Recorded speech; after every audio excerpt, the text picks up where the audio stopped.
और पूरे भारत भर में उनका अभियान चल रहा है।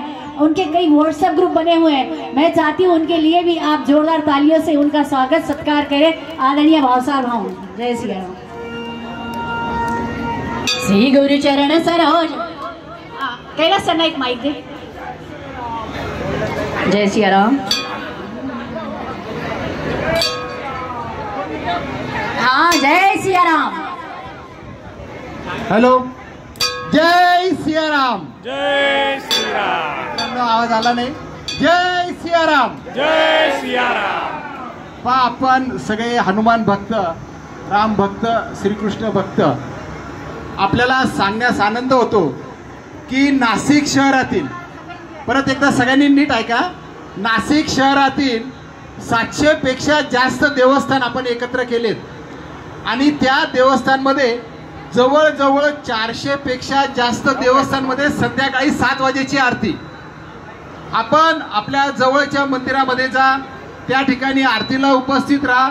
आपल्याला उपस्थित राहता येत नसेल तर कृपया आपण आपल्या घरात, गाडीमध्ये, ऑफिसमध्ये, ज्याही ठिकाणी असेल, एक 3 मिनिटं ओंकार मंत्र म्हणा, घरामध्ये दिवा लावा। संपूर्ण भारतामध्ये आपण ही संकल्पना घेऊन जातोय।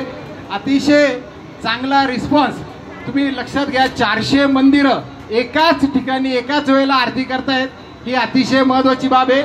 जर आपल्याला ही संकल्पना आवडली तर आपण आपल्या घरात, ऑफिसमध्ये हे सुरू करावं। आणि आता जय श्रीरामचा आवाज जर आपल्याला आवडले असेल तर नक्कीच जोरात द्या। जय सियाराम, जय सियाराम। संकल्पना आवडली नाही, हे सगळ्यांनी परत एकदा जोरात आवाज द्या। जय सियाराम। धन्यवाद मित्रांनो। आपल्या मित्रांना, आपल्या समाजात, आपल्या परिवारामध्ये ही संकल्पना पोहोचवा। आज हनुमान जयंतीच्या निमित्ताने एवढं लक्षात ठेवा। जय हिंद। जय सिया राम। आदरणीय भाऊ, आपका बहुत बहुत धन्यवाद, आप आए।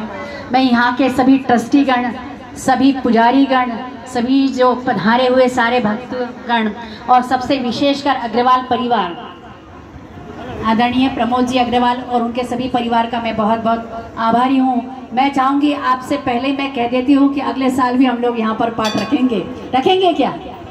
मेरा भी स्वभाव हुआ। जय सिया। सुंदरकांड चाहते हो अगले हनुमान जयंती पर भी तो जोर से नारा लगाइए।